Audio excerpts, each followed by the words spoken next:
दोस्तों आज हम ये जानेंगे कि डिटॉल के हैंड वॉश में कंपनी ने क्या क्या सामान डाला है, उसके इंग्रेडिएंट्स क्या हैं और उन इंग्रेडिएंट्स को ध्यान में रखते हुए हम अपना हैंड वॉश किस तरह से फॉर्मुलेट कर सकते हैं। मैं इसमें साथ के साथ आपको बताता जाऊंगा कितने केमिकल किस परसेंटेज में लगभग मिलाने हैं। दोस्तों ये तो सब मैं जानकारी दे ही रहा हूँ आपको। एक जरूरी बात भी है कि भाई चैनल सब्सक्राइब तो कर लो, अगर अभी तक सब्सक्राइब नहीं किया है तो सब्सक्राइब भी बहुत जरूरी है। उसी से तो हमें ऊर्जा मिलती है कि हाँ भी लोग देख रहे हैं, सब्सक्राइब कर रहे हैं, तो और वीडियो बनाओ और जानकारी दो। तो चैनल को सब्सक्राइब कर लीजिए, लाइक कर लीजिए और कमेंट भी कर दीजिए, कुछ कमेंट करना है तो मैं हूं सचिन कुमार और आप देख रहे हैं मेरा चैनल केमिकल सर्ची। नमस्कार दोस्तों, आज की इस वीडियो में बात करेंगे हम हैंड वॉश की। जिस तरह से आजकल इतना जाना माना प्रोडक्ट हो रहा है हैंड वॉश, यूज भी काफी है, पॉपुलैरिटी भी काफी है, सेल भी काफी है, क्योंकि कोविड के बाद से लोग ज्यादा जागरूक हो गए हैं। तो हैंड वॉश की भी बहुत अच्छी सेल है मार्केट में। और अगर आप भी हैंड वॉश बनाते हैं तो हम एक कहीं ना कहीं ये देखें कि भी एक जो ब्रांडेड कंपनी है वो अपने हैंड वॉश में क्या क्या मिलाती है, ताकि हम भी अपना हैंड वॉश उसी तरह से फॉर्मुलेट कर सकें, जितने केमिकल हमें मिल सकें उतने हम इस्तेमाल कर सकें। तो इसके लिए मैंने जो है बाजार से ये एक डेटॉल का हैंड वॉश लिया है और इसी के जितने भी इस पे इंग्रेडिएंट्स कंपनी ने लिखे हैं आज हम उसका ही एनालिसिस करेंगे कि कंपनी ने इसके अंदर जो इंग्रेडिएंट्स लिखे हैं वो कौन कौन से हैं और उनका क्या क्या यूज है। तो आइए बात करते हैं कि हम इसमें कंपनी ने क्या क्या इंग्रेडिएंट्स लिखे। दोस्तों सबसे पहला इंग्रेडिएंट कंपनी ने एक्वा लिखा है। एक्वा मतलब वाटर, तो उसके बारे में कोई बताने की ज्यादा जरूरत है नहीं। दूसरा इसमें जो लिखा है, इन्होंने लिखा है अमोनियम लॉरेल सल्फेट। तो अमोनियम लॉरेल सल्फेट जो है दोस्तों वो SLS की तरह का एक केमिकल है। जैसे सोडियम लॉरेल सल्फेट होता है ऐसे ये अमोनियम लॉरेल सल्फेट है। तो अमोनियम लॉरेल सल्फेट क्यों यूज किया है, क्योंकि जैसे मैंने बताया था आपको कि SLS जो है वो हाथों को खराब करता है। तो ये अमोनियम से जब सब्सटीट्यूट हो गया सोडियम, तो उसकी जगह ये काफी माइल्ड हो गया। अब इसका एक्शन हमारी स्किन पर उतना स्ट्रॉन्ग नहीं रहा जितना SLS का है। तो इसलिए हैंड वॉश बनाने के लिए कंपनी ने अमोनियम लॉरेल सल्फेट यूज किया है। अब अमोनियम लॉरेल सल्फेट की कितनी क्वांटिटी इन्होंने इसमें रखी होगी, क्योंकि क्वांटिटी तो इसमें लिखी नहीं है, सिर्फ इंग्रेडिएंट्स ही लिखे हैं। तो जहां तक मैं समझता हूं इसकी क्वांटिटी इन्होंने 5 से 7% के बीच में रखी होगी। इससे अगला केमिकल क्या है दोस्तों, इससे अगला केमिकल इन्होंने लिखा है sodium laureate sulphate. Sodium laureate sulphate हम सब जानते हैं ये SLES ही है, इसके बारे में कोई ज्यादा बताने की जरूरत नहीं है। SLES का तो सभी जानते हैं कि SLES का क्या क्या यूज है। अब SLES कितना रखा होगा इसमें इन्होंने 7 से 10% के आसपास इसको रखा होगा SLES को, क्योंकि एक्टिव कंपोनेंट भी वही, जैसे मैं बताता हूँ हर वीडियो में कि कंपनी के जितने भी सामान है ज्यादातर 20-22%, 25% के आसपास के एक्टिव मेटल इनमें होता है। तो इसी तरह से हम वहां तक पहुंचेंगे। इसमें देखते हैं अब अगला केमिकल क्या है इसमें लिखा हुआ इन्होंने। अगला इसमें लिखा है दोस्तों ग्लिसरीन। अब ग्लिसरीन के बारे में भी आप में से बहुत ज्यादातर लोग जानते हैं कि ग्लिसरीन का क्या काम है। ग्लिसरीन जो है दोस्तों, एक तो वो स्मूथ टेक्सचर देती है हमारे सॉल्यूशन को भी। दूसरा उसका सबसे बड़ा काम क्या है कि स्किन को एज ए मॉइस्चराइजर ये केमिकल यूज होता है। मतलब कि जो हमारी स्किन में मॉइस्चर है उसको प्रिजर्व रखेगा, उस मॉइस्चर को खत्म नहीं होने देगा। तो उससे हमें हाथ जो है वो कभी भी ऐसे नहीं लगेंगे रूखे रूखे से हो गए, जैसे बड़े सॉफ्ट से लगेंगे। जब आप जो हैंड वॉश अच्छी कंपनी के से हाथ धोते हैं तो वो सॉफ्टनेस की जो फीलिंग आती है उसमें कहीं ना कहीं ग्लिसरीन का भी बहुत ज्यादा योगदान है। अब ग्लिसरीन इसमें दोस्तों इन्होंने कितनी रखी होगी। ग्लिसरीन भी जो अच्छे हैंड वॉश है उनमें 5 से 7% होती है, क्योंकि इसकी ये विस्कोसिटी भी बढ़ाता है और जो ह्यूमेक्टेंट है जैसे मॉइस्चर को प्रिजर्व करता है वो काम तो इसका है ही। अब अगला इसमें दोस्तों लिखा है उन्होंने सोडियम क्लोराइड। सोडियम क्लोराइड क्या है वो तो हम सब जानते ही हैं, ये तो नमक है, कॉमन सॉल्ट। अब कॉमन सॉल्ट इन्होंने क्यों डाला होगा, कॉमन सॉल्ट इन्होंने डाला इसकी विस्कोसिटी मेंटेन करने के लिए, कि जो जिस भी थिकनेस का माल चाहिए इन्हें उस हिसाब से इन्होंने इसमें थोड़ा बहुत नमक लगाया होगा। वो नमक हम सब अपनी विस्कोसिटी के हिसाब से इसमें लगा के देख सकते हैं, उसमें कोई ऐसी बात नहीं है। अगला जो इसमें इन्होंने लिखा है दोस्तों, इन्होंने लिखा है कोकामाइड MEA। अब ये जो केमिकल है कोकामाइड MEA, ये क्यों डाला है और इसका क्या काम है। कोकामाइड MEA का मतलब है कोकामाइड मोनो इथेनॉल अमीन। अब इसका क्या क्या काम है दोस्तों, ये जो है एक सरफेक्टेंट की तरह भी काम करता है, एमल्सिफाइंग एजेंट की तरह भी काम करता है, विस्कोसिटी भी बढ़ाता है, फोमिंग भी बढ़ाता है, मतलब इसके बहुत मल्टीपल यूज हैं। और इसका जो एक सबसे बड़ा यूज है वो है सुपर फैटिंग एजेंट की तरह ये काम करता है। अब सुपर फैटिंग एजेंट क्या होते हैं? सुपर फैटिंग एजेंट वो केमिकल्स होते हैं जो हमारी स्किन पर, जितने भी ये केमिकल हैं उसका प्रभाव इस तरह से नहीं आने देते कि हमारी स्किन की सारी ऑयल ही निकल जाए और हमारी स्किन फटने लगे और जो है हमें बड़ी रूखी सूखी सी दिखाई देने लगे। तो उस ऑयल को जो प्रिजर्व करते हैं, जो ऑयल को थोड़ी बहुत एक लेयर हमारी स्किन के ऊपर रखते हैं, उसको कहते हैं सुपर फैटिंग एजेंट। तो वो इन्होंने इसमें ये कोकामाइड MEA यूज किया है। अब इसकी जो परसेंटेज यूज की होगी वो इन्होंने 1 से 3% की होगी। जनरली जो स्टैंडर्ड प्रोडक्ट्स में 1 से लेके 3% तक इसमें रखा जाता है। ये जो केमिकल है ना दोस्तों, ये कुछ एक वैक्स के फ्लेक्स से होते हैं, जैसे मोम के फ्लेक्स होते हैं ना, आप इसे डायरेक्टली इसमें नहीं मिला सकते। इसको या तो पहले किसी गर्म पानी में हमें मिलाना पड़ेगा, जब पानी में मिला के और थोड़ा गर्म कर देंगे तो ये मेल्ट हो जाएगा, उसके बाद इसे अपने प्रोडक्ट में मिला देंगे। या फिर अगर पूरे ही सॉल्यूशन में डाल दिया है तो सॉल्यूशन को हल्का सा हीट करना पड़ता है, तो उससे ज्यादा बेहतर है कि आप पानी में थोड़ा सा इसे मिला लो हीट करके और फिर उसमें अपना सॉल्यूशन मिला दो। एक इसमें और जो सबसे जरूरी बात है, इसको जब मिला देते हैं तो इसकी विस्कोसिटी एकदम से नहीं आ जाती। इसकी विस्कोसिटी आने में 24 से 48 घंटे लगते हैं। इसको मिला के डाल दें, इसमें छोड़ देंगे, और जो भी ये 24 से 48 घंटे के बीच में अपनी जितनी विस्कोसिटी इसको देनी होगी उतनी विस्कोसिटी माल में दे देगा।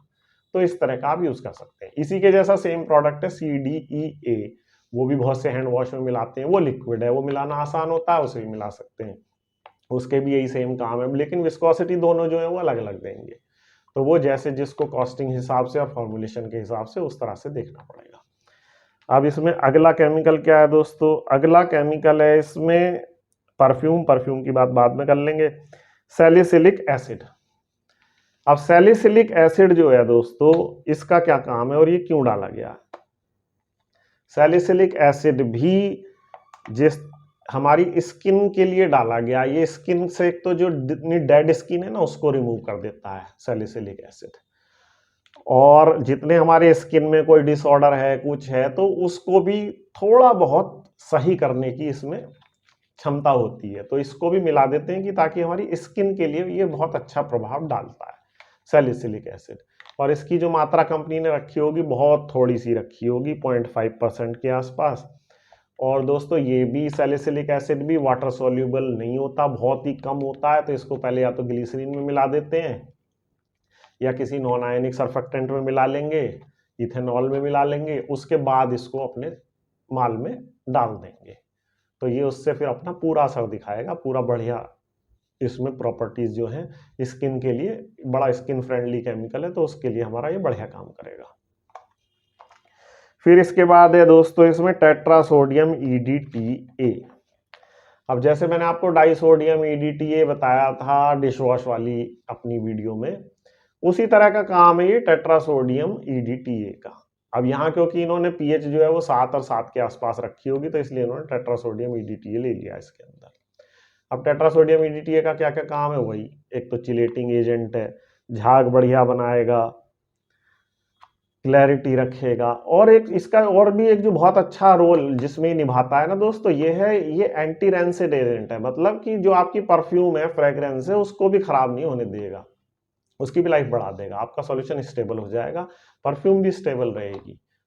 तो जितनी परफ्यूम आपको जितना रिजल्ट आज मिल रहा है वही आपको उसकी कुछ टाइम गुजरने के बाद मिलेगा। ऐसा नहीं है कि आज जो परफ्यूम डाली उसकी परफ्यूम कुछ बदल गई, कुछ अजीब सी कई बार स्मेल आनी शुरू हो जाती है। तो उस प्रोटेक्शन के लिए भी ये टेट्रासोडियम EDTA काम करेगा। अब और एक और भी यूज है इसका, ये एंटी ऑक्सीडाइजिंग एजेंट भी है। एंटी ऑक्सीडाइजिंग एजेंट का मतलब कि जैसे जो रखे रखे हमारे सामान खराब होने लगते हैं, जैसे ये हैंड वॉश है, ये तो लगभग रोज ही इसके अंदर हम यूज करेंगे। अगर किसी ने ओपन बोतल इसको बोतल में डाल लिया तो वो रोज ही ढक्कन खोलेगा, रोज ही निकालेगा, तो इसकी ऑक्सीडेशन की भी संभावना रहती है बहुत सारे केमिकल्स की। ये उस ऑक्सीडेशन को भी रोकता है। ऑक्सीडेशन से क्या क्या हो जाता है?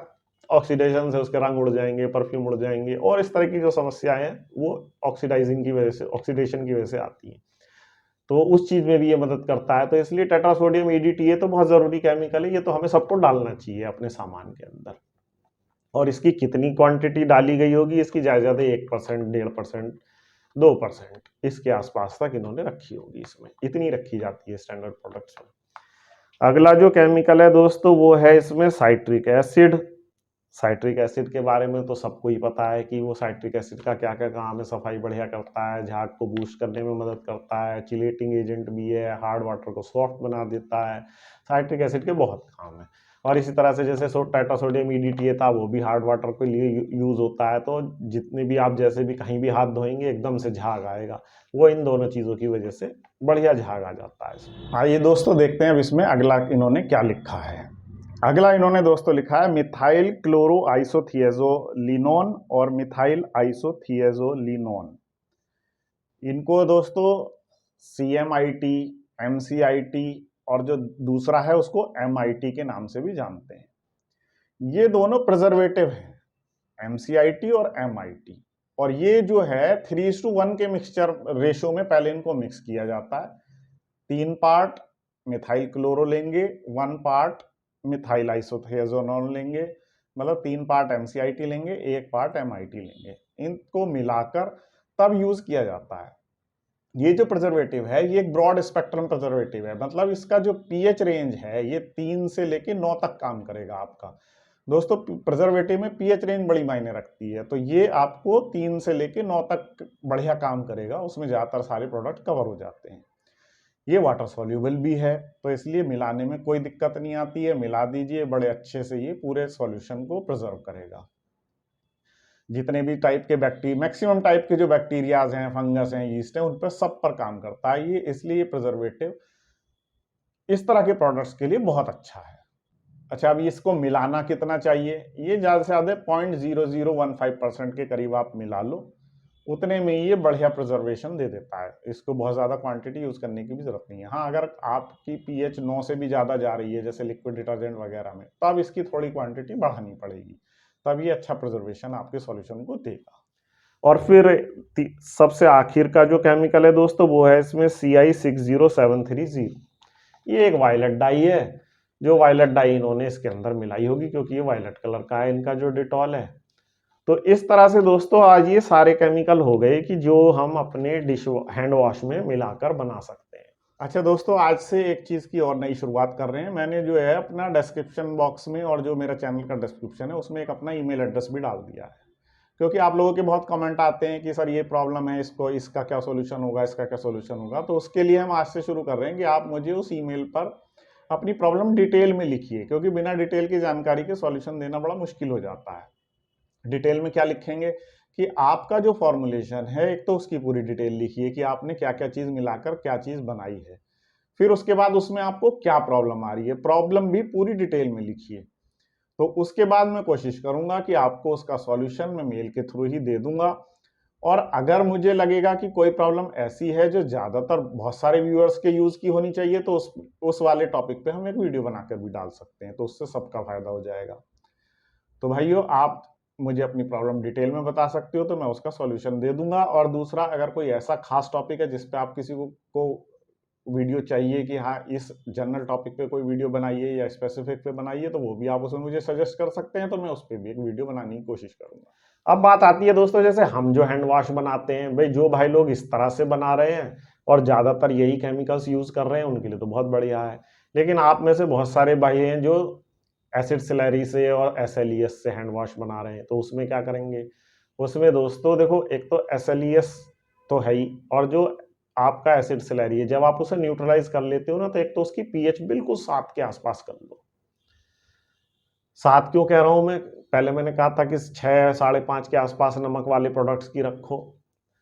7 में इसलिए कह रहा हूं दोस्तों क्योंकि यहां पर हम इसमें ये ग्लिसरीन वगैरह, और अगर ग्लिसरीन वगैरह आप डालते हो, ग्लिसरीन डालना चाहिए हैंड वॉश में, और ये आप CDEA या CMEA डालते हो अगर, तो इन सब के लिए 7 की pH ठीक रहती है। आप ये 7 तक के आसपास करके ले लो, और 7 से 8 तक भी जा सकते हो आप इसमें, तो आपको बढ़िया रिजल्ट आएगा, कोई दिक्कत नहीं है। तो पहले आप उसे 7 से 8 तक की पीएच के करीब का प्रोडक्ट बना लो SLES और एसिड स्लरी को न्यूट्रल करके।